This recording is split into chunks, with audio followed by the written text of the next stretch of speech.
আজকে কিন্তু আমি চলে এসেছি ডেকাস লেনে, বৃষ্টির ভেতরে। এই হচ্ছে চিত্তবাবুর দোকান। আর চিত্তবাবুর দোকান কিন্তু প্রায় কয়েকশো বছরের পুরনো, তোমরা জানো। আর আমি কিন্তু আর একটা ভাই চলে এসেছি, আর ভাইকে বললাম কি খাওয়াবি। ভাই বললো ফিশ বাটার ফ্রাই, যেটা চিত্তবাবুর দোকানে একটা ফেমাস একটা আইটেম। তাছাড়া কিন্তু তোমরা দেখতেছো অনেক আইটেমই কিন্তু আছে, তো তোমরা টেস্ট করতেই পারো। আর আমরা কিন্তু নিয়ে নিচ্ছি চিত্তবাবুর দোকান থেকে যে ফেমাস একটা আইটেম। তো আইটেমটা কিন্তু বললো 80 টাকা দাম। আর ভাই বলছিল এটাই দাও এটাই দাও।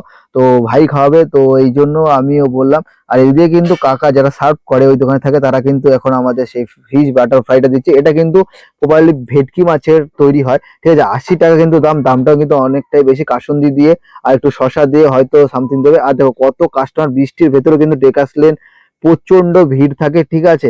তো এই যে আমার কাছে কিন্তু প্লেটটা চলে আসলো, এই দেখো কত সুন্দর কিন্তু ডেকোরেশন করে দিয়েছে, অবশ্যই খুবই ভালো লাগছে। আর এই হচ্ছে চিত্তবাবুর দোকান, প্রায় কয়েকশো বছরের পুরনো।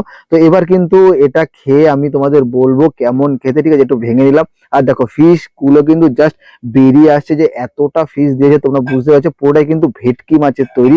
এই জন্য কিন্তু 80 টাকা দাম নেয় এনারা। আর প্রায় কিন্তু কলকাতার ঐতিহ্যপূর্ণ অনেক পুরনো কিন্তু এই দোকান। কাসন্দি দিয়ে একটু হালকা চুবিয়ে নিয়ে এবার দেখো, এবার বাইটটা দেওয়া যাক। তো চলো। উফ, কি বলবো, মুখে যেতে কি বলবো বন্ধু, জাস্ট অসাধারণ কিন্তু লাগলো। আর ভাইকে বললাম কেমন লাগছে, ভাই বলছে খুব সুন্দরই লাগছে দাদা।